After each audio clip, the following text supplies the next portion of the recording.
Hey fam, before we begin this episode, I want to offer a very clear trigger warning.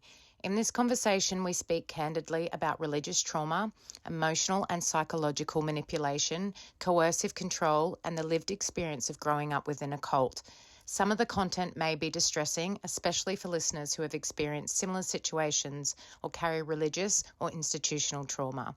Please listen with care and take breaks if needed. If this content feels too heavy today, it's absolutely okay to come back when or if you feel ready. Your mental and emotional safety always comes first. And as always, there will be contact details for organisations if you need to reach out to speak to anyone.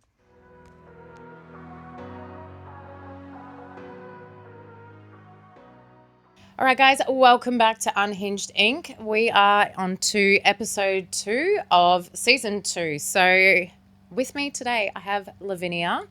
Lavinia is the survivor of the Brethren Church. I'm going to throw out the C word early in this conversation and call it a cult, but we will get to that. But first, I want to welcome Lavinia. This is her story, and for those of you who have followed the podcast would know how incredibly difficult it is to speak up, especially against organisations and something that has affected your life so greatly. So I am very excited to welcome this young woman here today. Welcome to the podcast. Thank you. There is no easy way to dive into this, so we're just going to dive into it. So first of all, one of the biggest things, I've mentioned a church, but I've also mentioned the word cult. For someone like me who doesn't understand the difference, or to me a church is a good place to go and a cult's some crazy, wild place, what is the difference? I think the biggest difference, as you say, a church is typically considered a safe place. Churches are typically open to the public, or even just open to scrutiny, open to people joining them. The cult, I often refer to it as a religious cult that I grew up in, because I think it takes away from some churches to call it a church, although they call themselves that. So they are now called the Plymouth Brethren Christian Church. They rebranded a few years ago from the Exclusive Brethren, which was the name, not really a name they gave to themselves, more a name that the media gave to them. It's very apt, but it also provided a lot of negative media attention, or through that time they got so much negative media attention that they thought, well, if you call change the name, change the story. Different. But at the end of the day, it is exclusive. Yep. It is a cult, because they do have one of their biggest differences from other churches is their teaching of separation. So it came in the I think it was 50s. I might be wrong, but that was a change where almost overnight the current leader at the time made a call that meant that anyone that wasn't a part of the church, you could no longer eat, drink, or socialize with them. Wow. So at that point in time, there were families who the husband might be a part of the church, but the wife might not. Some of the children may go to the church, some of the rest of them didn't. And as a result, they split overnight. And it was the people that stayed with the Exclusive Brethren, and the people that left had to, build their life or rebuild their life without very important people in their family. Literally, families split down the middle overnight. They lost massive amount of people. And I think that's where it all changed. That's really the turning point in the history of this church. Yeah. Where it turned into a cult from a church. Yep. So I would say up until that point, it probably still fit the definition of a church. But after that, it really became a cult. And the difference in practical sense now is they just have control over everything. So control over what you wear, where you go, how you look, so your hair, your jewellery, what you can or can't do, and then massive restriction on your access to the outside world. So we had no TV, no radio, no social media. The only thing they have is WhatsApp, and it's just for messaging friends and family, and that's only in the last few years. we never even had computers or mobile phones until I was a child. I was about 8 when we got our first computer from memory, which is, 2010? Wow. So that was the first family laptop at home. And everything that they do have now in terms of technology comes from one place. Yeah. Comes from one company called Universal Business Team, or UBT, and they provide all the technology. It all comes with restrictions on it. It comes with VPNs. It is location tracked. It is monitored. Everything on it is... It's basically you have access to a small number of things, and if you want access to something else, you have to request it and provide reasoning for why. We had very limited access to Google. Wow. So there were things that I would research, even for school projects, wouldn't come up. Things for, just because they, slightly conflicted with their beliefs, things for science that vaguely went into health, biology, might have just been a health site or a medical site, couldn't access it because other areas of that site talked about sexual things or biology or reproductive science. It's just such limited access to the outside world. So, I guess one of the big questions I think everyone's going to be wanting to know is, we hear the quote did you drink the Kool-Aid? There's obviously two ways you become a part of a religious cult. Yeah. From what I understand, you're either born into it and that's all you know, or you'll get lost along the way and you find somewhere to join and you feel like you belong. What was your story? Were you born into it, or did you find this cult? Yeah. So the church that I was a part of does not recruit like other churches, other cults. If you think of some common ones you know of, they most likely recruit people, whether it's by trying to get you in for a personality test or trying to lure you in through some sort of religious promises, some promise of whatever it is, eternal salvation. The church I was a part of doesn't recruit any people. Very, very, very rarely join it. Like, incredibly rare for someone to join it. It goes back generations. I think it's like 6 or 7 generations one side of my family and 8 the other. It's a very long way back in this church. Yeah. And as a result, you literally know no different. I would say for a lot of people, they immediately assume that the only option to end up in a cult is that you join it. Yeah. So you get comments, you get questions, people just assuming that you got sucked into something, whereas no, for That's some all of us you knew. that was literally everything we knew. So I mean, it's so much harder to know what's outside if you are very isolated and just have this very restricted view of the world. Given that your access to the outside world was so incredibly limited, you only knew what the church told you. Yeah. How do they speak about people like me or the others? Is there a term for them? Yeah. What is that like? They call everyone that's not part of the church worldlies. And that in recent years has become a bit controversial. So now they refer to them as non-community. So they refer to themselves as a community, and anyone that's outside of that is non-community members. Do you think the change in the term of worldly versus what they now refer to the others as, could that have been intriguing for someone to think, well, are they worldly because they have experienced the world? Do you think that potentially was, or why do you think it was controversial for them to adjust it? I think the main reason they changed it was in business. Because in their businesses, so everyone in the church has to work for businesses run by people in the church. But then they also can't operate their businesses just on church members. So most businesses employ people that aren't a part of the church. So then calling them worldlies to their face doesn't come across well. And we as kids, when we used the term worldlies, it was much more common when we were kids. We never used it to anyone. And the few times I did, I remember at school, my mum overhearing me, at school pickup or something, and she was like, oh, don't say that. They realise that it comes across offensive. They're quite aware of that. But I think in business, especially in this day and age, in business, you've got to treat your employees with respect regardless of their upbringing, regardless of their beliefs. And yeah, so it became, they had to have a way that wasn't so blatantly labeling these people and excluding them from things. That said, in business, they don't act like there's no difference. As an employee of a Brethren business myself, when we would have food provided by the business, we'd do like a Friday lunch. The church members would all sit in one boardroom or one meeting room, the kitchen area, whatever. The non-community members would sit somewhere else. The people that weren't a part of the church would have to be completely separate. Same with just every day having your lunch around people. You weren't allowed to eat in the same room as someone else eating, whether you were talking to them or not. Are these others aware of what's going on? Yeah, I mean, it's hard not to be. So mostly they are. But I think a lot of the time people that work for these businesses don't probably see as much of it.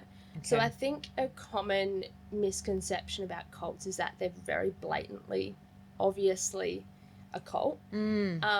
Whereas realistically, they do a very good job of hiding it. They do a very good job of being subtle about their control, subtle about the way that they manipulate people. It's often more psychological than physical in the church where I grew up.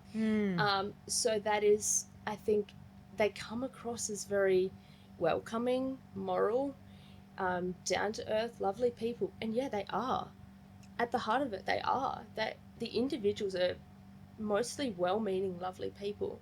And I will say, and I've been very careful to make this very clear in every time I've ever talked publicly about the church, it is not about the individuals. The individuals themselves, mostly all, are people just like I was, who know no different, who mean well, who have never wouldn't intentionally, cause someone harm, but they're stuck in a cycle and in a system that is, this is all they know and this is just their reality. I think a lot of people will be wondering, how the fuck does a cult operate in this day and age with access to everything? It's happening in Australia more than the listeners would ever understand. Yeah. Can you explain, you don't have to give specifics, the makeup of the town you're in? How the fuck do they protect that? Say there's where we are right now, and there is a church that's operating as like a religious cult. When you've got about 90% of the rest of the town that isn't, how do you protect that? So how does that work? Because my head's just like, surely I'd walk past you on the street and be like, let's go do this. Yeah. I think, as you say, it's a lot more prevalent than people think. And it amused me to no end when people would ask me first. The question I get all the time was like, did you all live in like a gated community? Yeah. Or like in a commune in the forest, which is what people think when they think cults. Yeah. And I didn't realize that at first, so I definitely laughed at some people when they asked me that. But realistically, that is the more common definition of, or the more common example of a cult. But no, this church that I was a part of, they're all over the world. There's, I can't even remember how many thousand of them, all over the world, as in the Western world. They're in US, UK, Europe, Australia, New Zealand, Argentina, but not in like they're in the Caribbean. They're not in any Eastern countries, no Asian countries. And they have a disdain and hatred for the Asian or the Eastern world. That's a whole thing in itself. But yeah, they're spread far and wide all over the world, and they do fly under the radar a lot of the time because they integrate fairly normally with society, which they try and use as we're not causing society any harm, we are just living our lives. But what they're doing that nobody's seeing is that they're forcing their members to live a very specific way, to do or not do very specific things. They just have control over every aspect of your life. And let's talk about that control and stuff. Specifically, we don't want to speak about for anyone else, but for you as a female as well, what were your rules that you had to live by? What were you allowed to think, say, do? Because to me, I've been allowed to run my mouth and do whatever the hell I want and dress how I want and date who I want, but that's not the case for you. Yeah. The biggest rules that immediately come to mind are the obvious ones, and these are the reasons, on the previous question, these are the reasons why they are more obvious, is dress. So for women, this is entirely inappropriate. Yeah, okay. So if it you're is listening skirts. for context and not watching the video, Lavinia is wearing long pants and a top that is showing not a lot of skin. Yeah. Just so we're clear. So for women, it was skirts, never pants. And they had to be skirts or dresses, they had to be below your knees. All of their rules, I will preface this by saying, all of their rules have been broken by people. So you'll see one person there that has access to social media because they don't buy a church-run device. You'll see one person that wears different things, pushes the boundaries on the dress. But these are the rules that they preach. And yes, there will be certain exceptions, but in the main, people follow these. So skirts or dresses below the knees. For men, it was long pants. After they're, even teenage boys stop wearing shorts. They have to wear long pants. And then have to have your shoulders covered. No cleavage, no midriff. Everything that is vaguely of a concern, you cover, basically. It's makeup is getting more common. Yeah. They don't promote it, and they certainly have in the past. There's been things said against it, but it's getting a lot more common. That said, when I first started wearing makeup as a 12, 13-year-old, or 13, 14-year-old with cystic acne who just was so self-conscious of my skin and really wanted to cover it, I was one of the first people in the town where I lived, in a country town, because the country towns tend to be more backward and more religious, more strict with their rules. Me and my sister were some of the first in the town to start wearing it. In our circle for years, even when I was finishing school, which is only 5 years ago, we were still most of the girls still didn't wear makeup. You're not allowed to cut your hair. You're allowed to trim it to keep it healthy, but even then, a lot of the people whose families are more strict don't cut it at all. So a lot of the girls have really long hair. I mean, like at your bum or below. Yeah. And that is commonly how they're noticed. As females, you have to wear a token in your hair. So that's a scarf for church, and outside of church is a bow, a clip, a flower, whatever, something in your hair that's visible. Their teaching behind that is that so the angels can see you. Okay. So the angels looking down from heaven need to be able to see you because you are of the weaker sex. You're a weaker being, and you need to be able to be identified more easily. The men don't have to wear anything in their hair. Okay. So just one of the many examples of how the misogyny and the way that women are treated as lesser beings.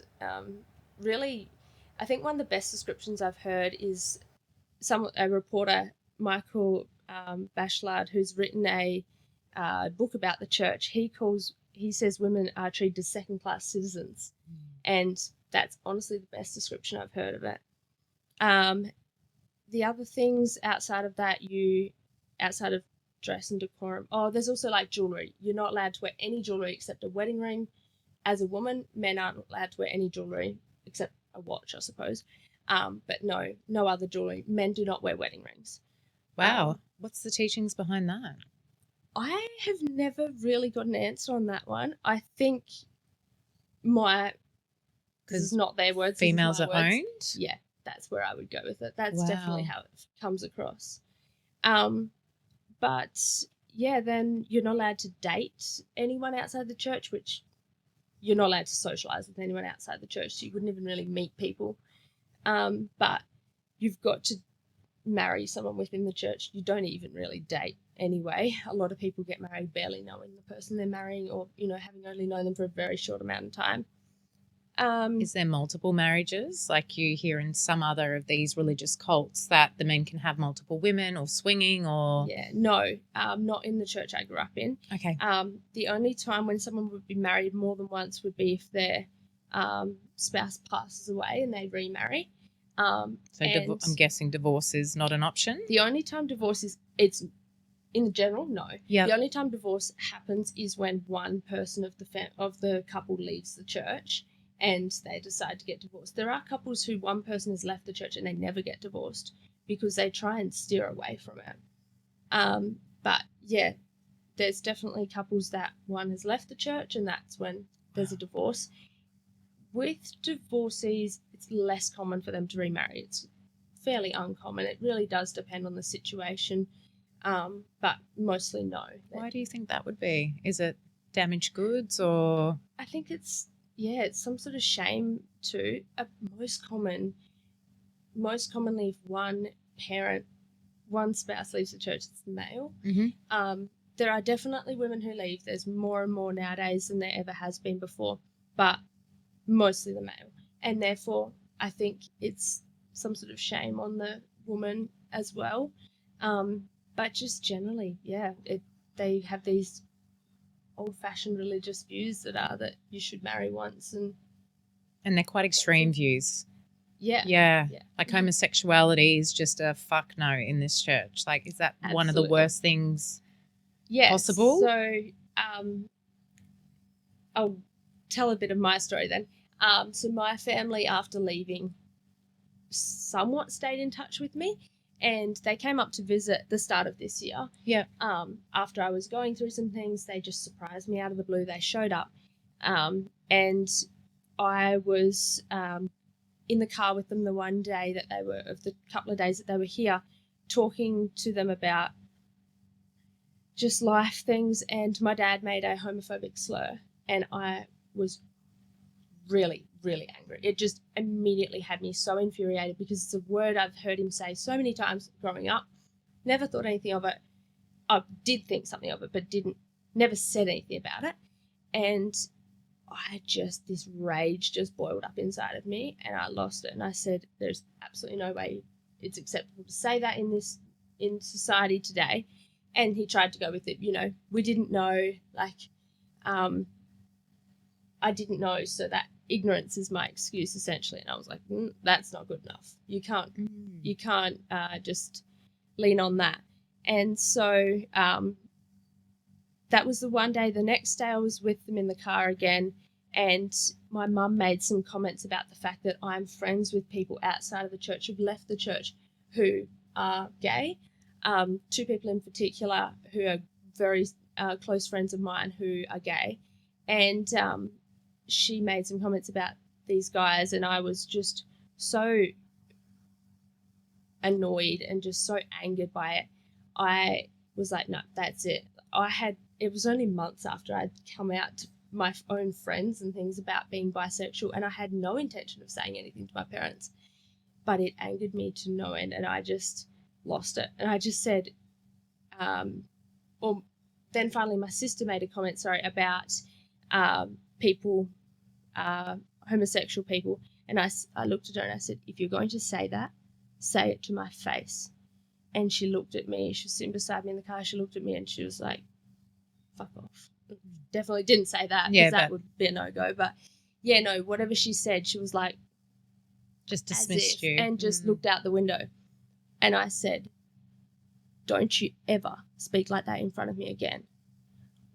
And Mum made a comment about why I was taking it so personally, and I said, I take it personally because I'm also attracted to women, and because that is something that affects me too. Wow. And realistically, I felt that way before I admitted I was bi, before I knew for myself. I've always felt that way because I just 100% do not understand their belief that people choose this. In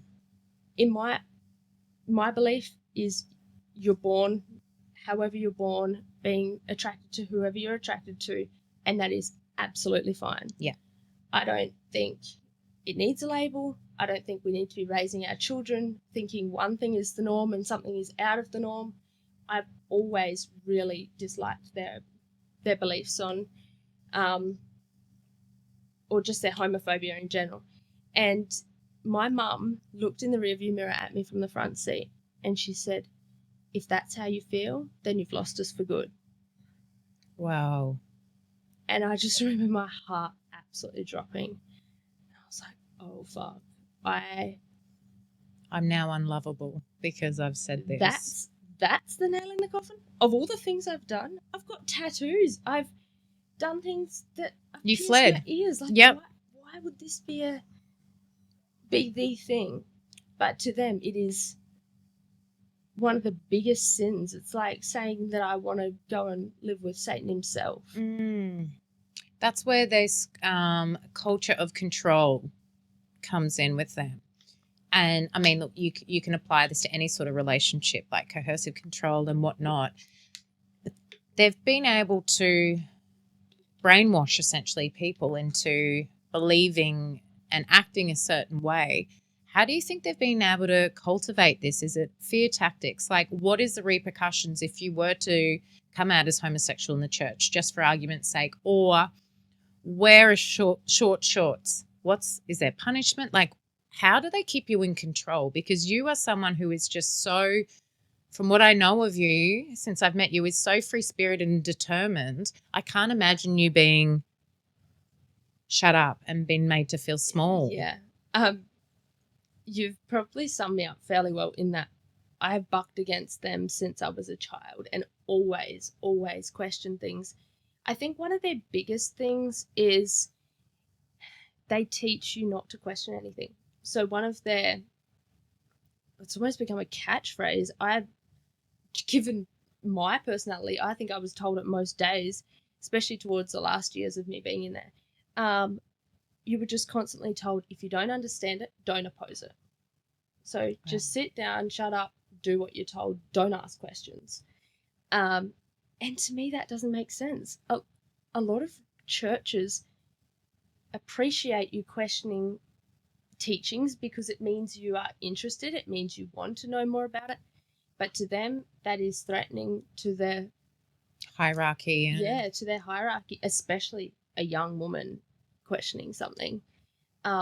Even married women, so as women, you're taught to be submissive to your father until you're married, and then submissive to your husband from there on after, which gives you a little insight into how women are expected to behave. But I constantly ask questions, and I think it's the threat of punishment.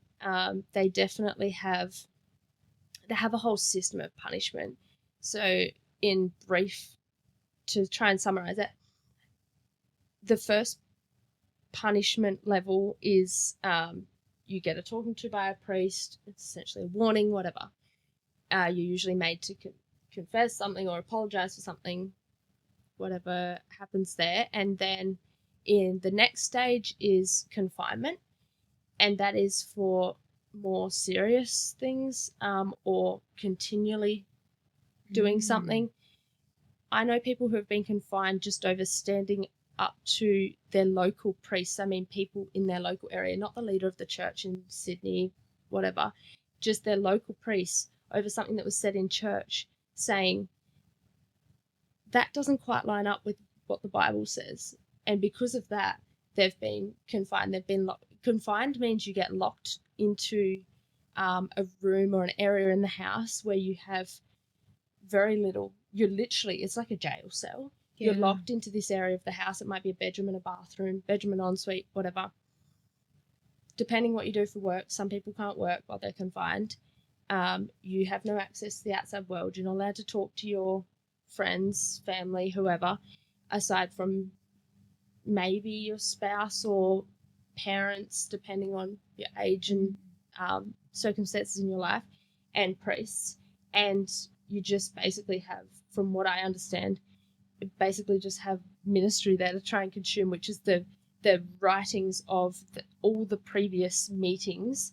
It's what they call their church sessions, sorry. So writings of all the church sessions in the history of the church given by the leaders of the church. So they've got bookshelves full of that, and you essentially, from what my understanding is, that you get locked in a room with that, and it's like, consume this until you believe it and stop challenging. Exactly right, until you stop questioning it. What would be like a serious punishment for something, or what would be something that would be considered really serious and the punishment of them? Like, Can you get kicked out of the church? Yeah, so then the next level, and it's people that are either confined and don't want to re-assimilate into the church, don't want to stay in the church, or people who leave the church like myself, then you are withdrawn from. And that means they completely cut you off. If you're living with family members at the time, like if you're still a part of the church when you get withdrawn from, you have to stop living with them. You have to find somewhere else to live. You can't work for church-run businesses anymore. Your life is essentially uprooted. But yet they don't want you to leave because they'll try and keep you there. Yeah. So, and they also try and make themselves appear gracious. So after I left, it was months and months. I think it was 12 months before I was confined. And then it wasn't until start of this year, I think it was end of last year they withdrew from me. And that is essentially the final step. And at those points, up until I was confined, my family were more in contact with me, as in they'd reach out every little bit, every couple of weeks, check in on me, depending how I responded to them reaching out as to when they reached out next. If I brought up something that I wasn't happy with and sort of let them hear it a bit, then it'd go longer before they reached out again. Or if, I just told them, yep, life's breezy along great, and didn't cause any drama, then maybe they'd reach out sooner. But then once I was confined, it dropped back a lot. And then once I was withdrawn from, it was almost nothing. And then after I was withdrawn from, they came. I never thought I'd see them again after that visit when they came and told me I'd be withdrawn from. My parents, just the two of them, came. And then they came again after, at the start of this year, after I had a breakup and I had just reached out to my mum. I just messaged her the one day. I was like, I'm really struggling. Like, some days you just need your mum to give you a hug. Yeah. And I will give it to her. They were really lovely. She checked in with me every day or so for a few days, and then they showed up out of the blue, as I said. And then they brought my sister, which is the first time I've seen any of my siblings since leaving. Because how many siblings have you got? I've got 4 younger siblings, so I'm the oldest of 5. Yeah. My sister that they brought with me is only 13 months younger than me, so we're very close in age.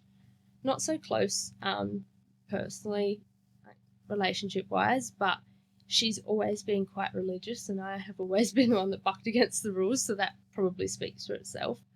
But yeah, look, we'll touch more on your exit or escape, as I like to call it, and probably a bit more of your family dynamics. But I remember something watching your journey on social media that really stuck with me was, I think you were sending a birthday message or a Mother's Day message to your mum in WhatsApp. This is going to make me a bit teary, sorry. And watching, it was like 2 years or 3 years worth of messages that just were received and not read and no response. I think that was my friend's post I shared, because I've only been out, it'll be 2 years next week, or depending when this launches, it'll be about 2 years. On the 29th of June is my 2-year anniversary. But that was, I shared, that was my friend's messages to his mum, and that is really the reality of it. Once you get past a certain point, you have nothing at all. They stop replying altogether. You're essentially dead to them. Exactly. Honestly, one of the most, I realise now just how diabolical of a thing it was for her to say, but one of the most shocking things my mum ever said, not shocking in the sense that I didn't expect it, because I grew up hearing it. I grew up hearing them say that it's better to die than to leave the church. Wow. My mum told me after I left, at one point, it was a few months after I left, she said the one day to me, it would have been easier if you died. Oh my God. And I remember just going, wow. You'd rather me be dead. That's really how you see it. Than be free. And honestly, I think my mum truly believed that, because given the teaching she's had, she will worry about me every day for the rest of her life now, because she believes that I'm at terrible risk, or I'm doing the absolute worst thing I could do for my own eternal salvation, my own life, as opposed to, if you pass away, well then you can stop worrying, because what's done is done, and you can't change anything about whether you're saved or damned to hell at that point. And let's touch on that a bit, because I mean, I spoke a bit on my last episode speaking about my family where two things can be true at one time. You can still love the shit out of your mum, but you're aware, we spoke about this off camera. You're like, when I threw out they drunk the Kool-Aid, and you're like, yeah, that's essentially it. You touched base with me and about the fact that you actually were overseas, and at the drop of a hat, when they're like, no, you now need to leave the country and move here and go here and go here, they're all like, yep, no worries, and off they go. That's the power of that control. Yeah. For us that we, you know, the whole drink the Kool-Aid, it's hard to feel pain towards your mum when you know that's all she's ever known, and she believes wholeheartedly this brainwashing and this story. Yeah. Is that really hard and in a conflict for you? Absolutely. And I love my family to the moon and back, and always will. And it is so painful to hear them say things like that and know that they say they love me, and I do believe they do in their own way. But in terms of what love looks like for most people, it is very, very conditional. In their version of love is very conditional. What you touched on there is my mum grew up in South Africa. The church got, South Africa was getting pretty dangerous towards the end of the 90s. There was a lot of safety concerns. There was finally a couple of really scary incidents of home invasions, murders to church members. And then the leader of the church at the time in Sydney said, okay, it's now too dangerous. Everyone's going to move out of South Africa. Within, I think it was 2 years, every single family moved out. They didn't get to choose where they went mostly. They were just told, you're going here, you're going here. All of my mum's family is from UK before they lived in South Africa. All the rest of her family, all her cousins, all her uncles and aunties, they're all in UK. Only her parents and her siblings have ended up in Australia. And that was just where they were sent. So, no questions asked. No. Other side of the world where you know no one. Yeah.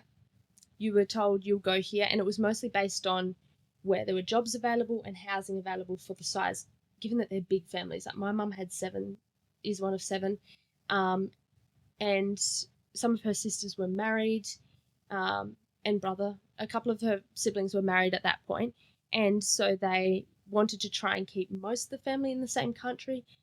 2 of her sisters are in Adelaide, some are in New South Wales, most of them are in Ballarat.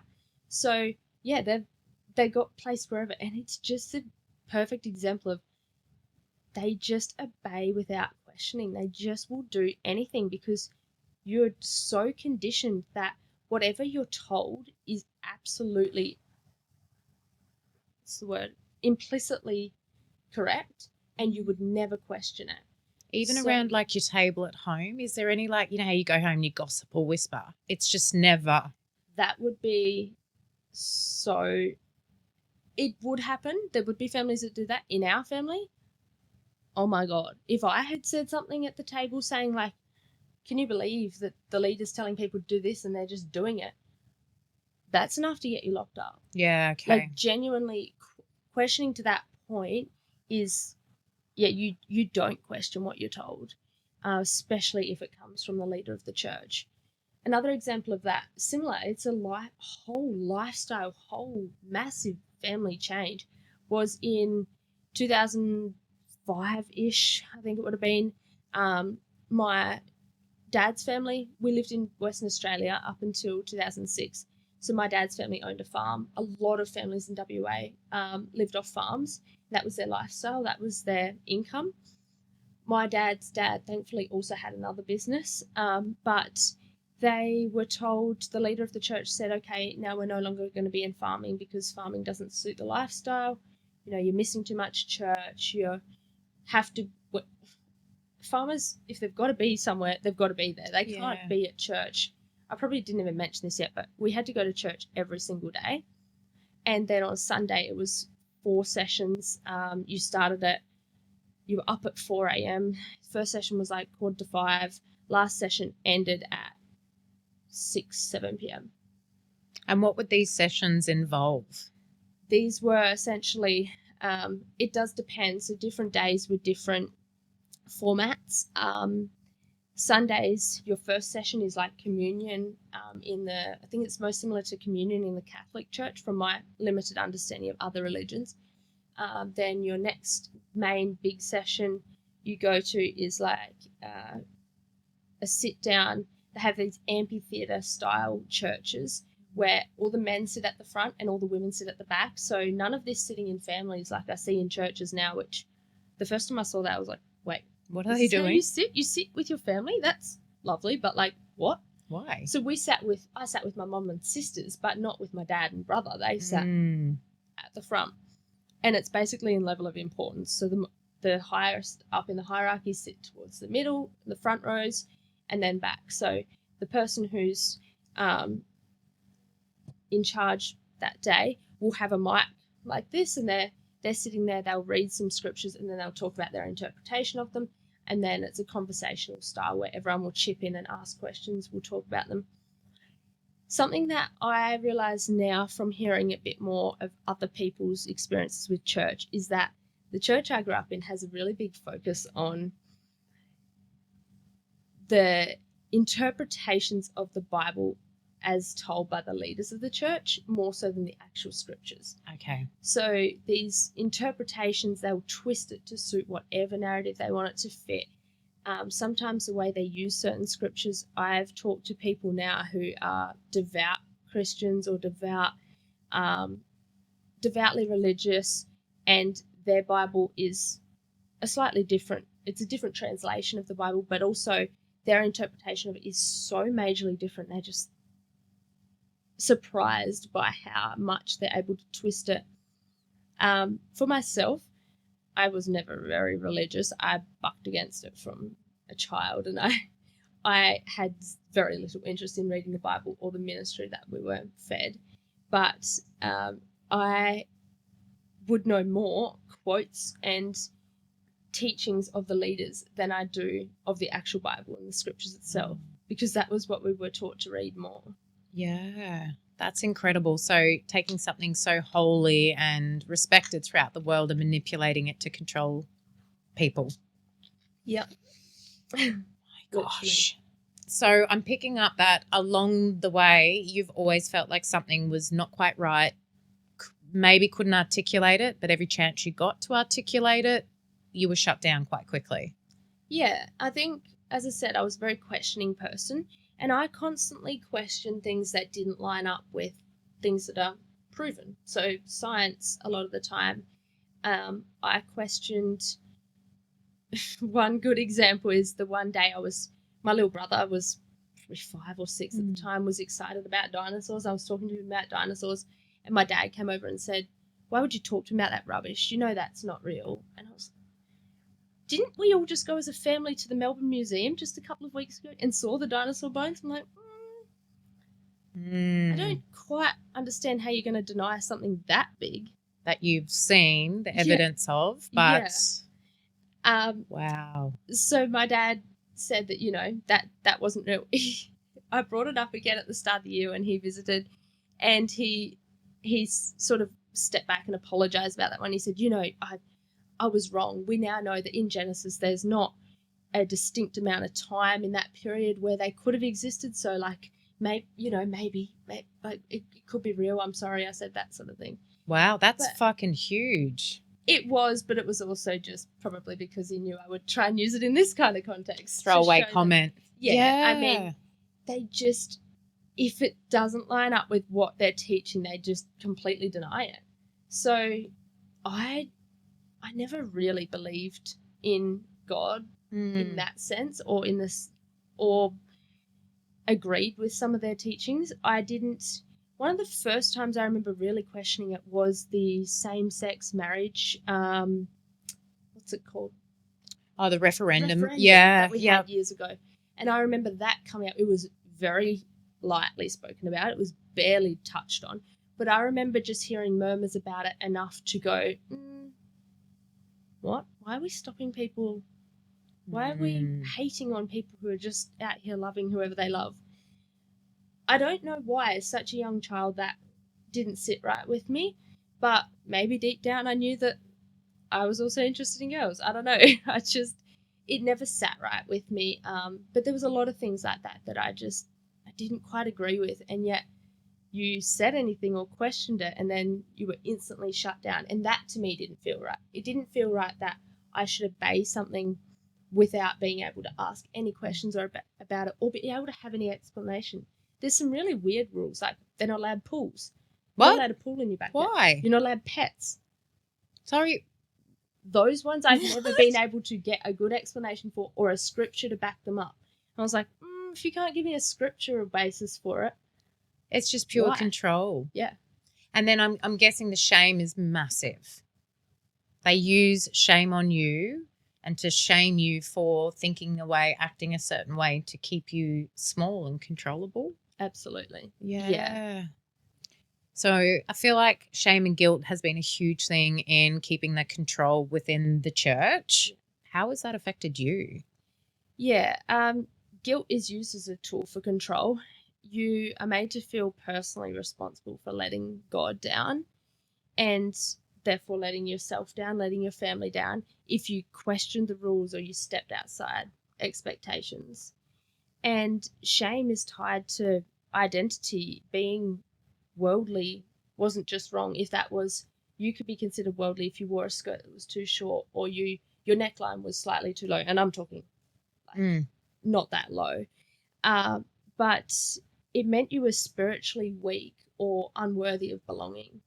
And it was really something that was used to manipulate you to feel like if you had some sort of questions or you had some sort of issue with something you were being taught, then that meant that there was something deeper going on. So they would lead that into trying to make you confess something. So if you don't believe, well, then that must be you haven't had these one-on-one interactions with God because you're hiding something. So then for myself, even as a teenager, I was pushed into confessing things to a local priest who was, now I look back and I wish I had never, ever, ever got myself in that situation. I was never physically abused, but the psychological manipulation of that and the things, the level of detail I was made to confess was just completely inappropriate and unacceptable. And was it to be used against you to shame you? And yeah.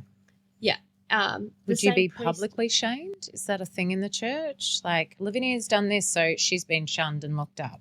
Only if you get locked up. But Okay. at that level, I mean, I was only 16 when I went and tried to confess things to a priest, because my struggles with my identity were being pushed to me as, if you're struggling with that, it means you need to get right about something. It means you need to confess something.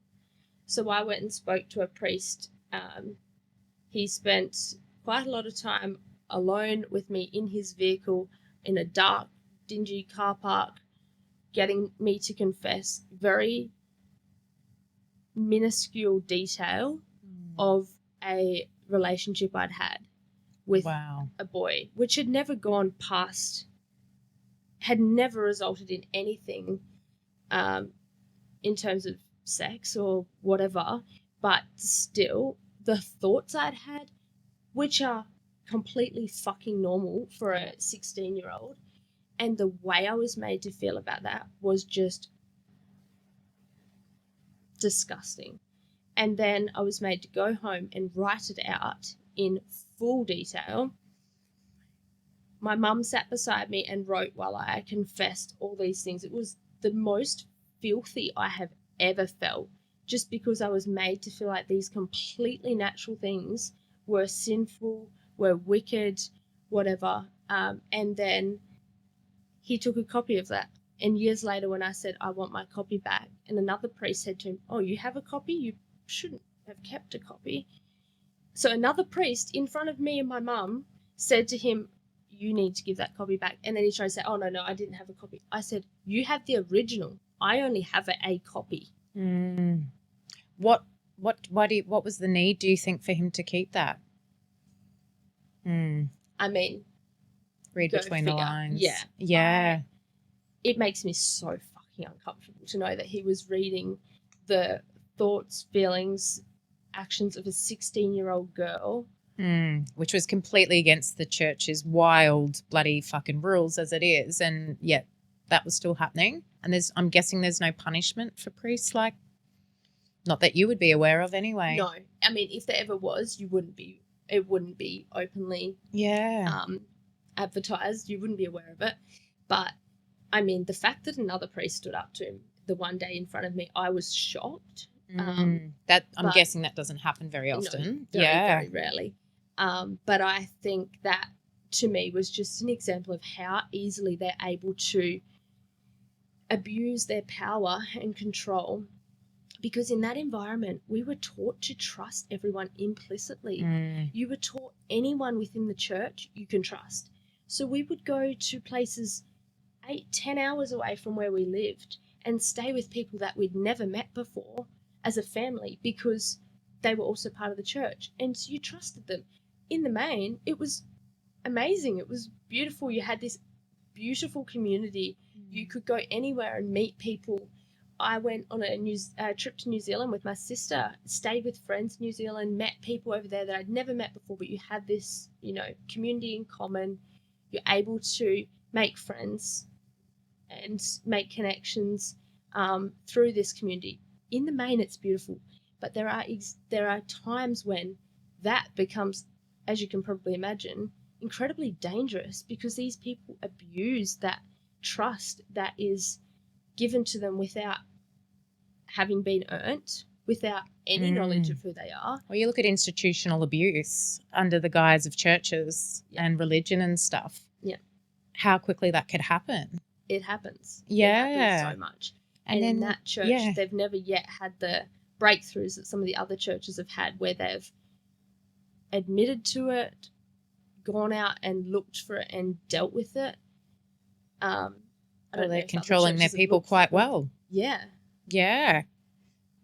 I personally sit here and think, how the fuck does a young girl have all these questions and feelings, young boy, anybody, and it would bring up depression, it would bring up anxiety, identity crisis, not belonging, all that sort of stuff, yet you're not allowed to address it. You're going to have to internalize that, and that's going to eat away at you. Does depression exist within this church? Like, if you have mental health struggles, do they accept that? Because I know some churches it's fucking, no, God will fix you, or, To a certain extent, yes, they're getting better with it, especially when it's undeniable. I have relations who have bipolar, who have schizophrenia. It's really hard to just ignore that and not deal with it, not medicate it, that kind of thing. Is medication allowed? Yeah. So okay. in those circumstances, they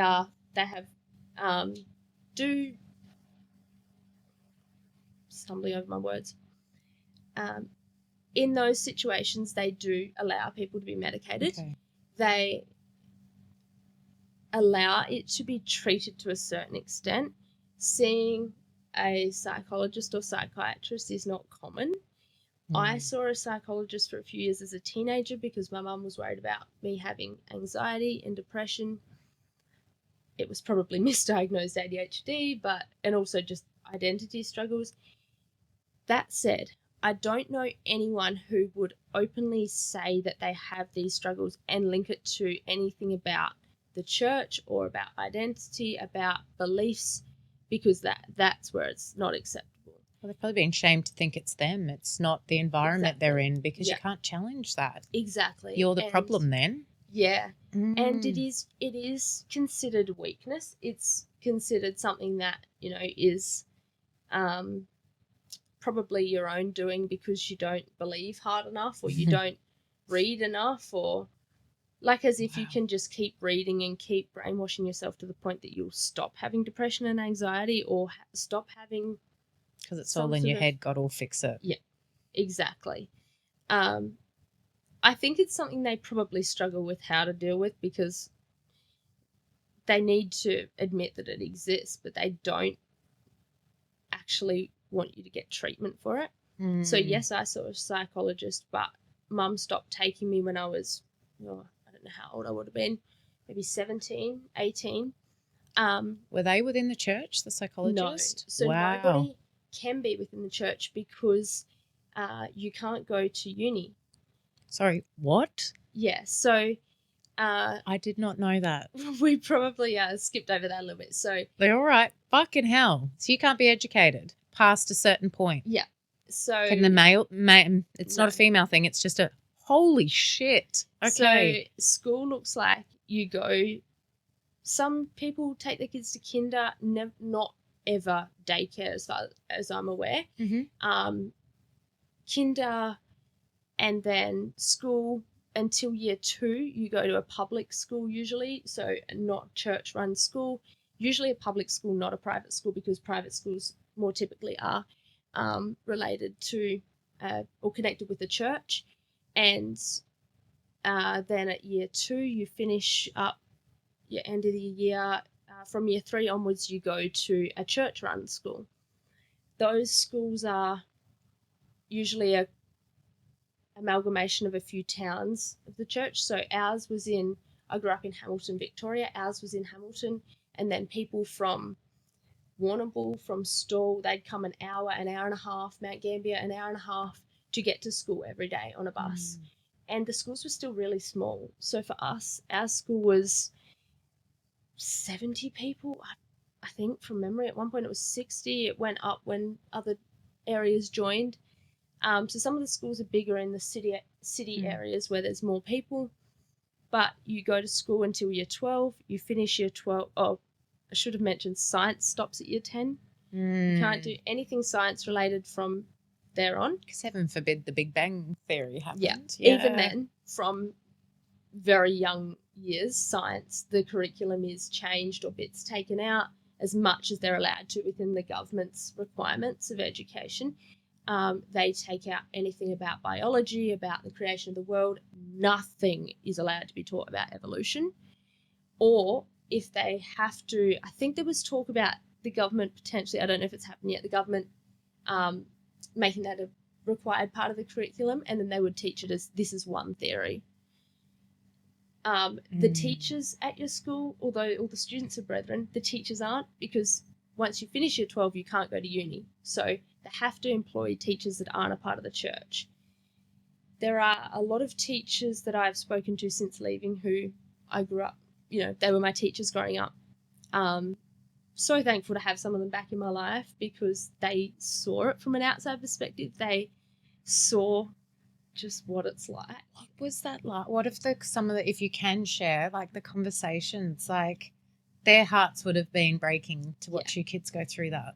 I know some teachers have talked about being aware of abuse and trying to report it and being bribed to stay quiet about it if they threaten to go to the authorities. Others have talked about just seeing kids struggling so much with whether it's mental health or things going on at home or whatever, but they can't talk about it because there's just this massive culture of silence and pushing everything under the rug and not addressing things. Others have talked about, one of my teachers in particular is so lovely. I absolutely adore her, and she's reached out to me since leaving, and she's said to me a few times that I knew you seemed like someone that would leave, and I'm like, really? You only taught me when I was like in primary school.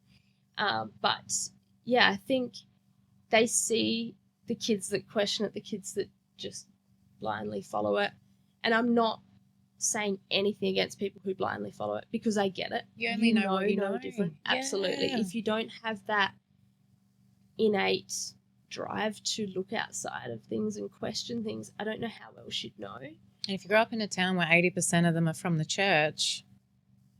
Yeah, the smaller town I grew up in, when in WA before we moved to Victoria, was a lot bigger percentage brethren. It still wouldn't have been that high, but it was a lot more. And in that community, everybody knew everybody because it's such a small town.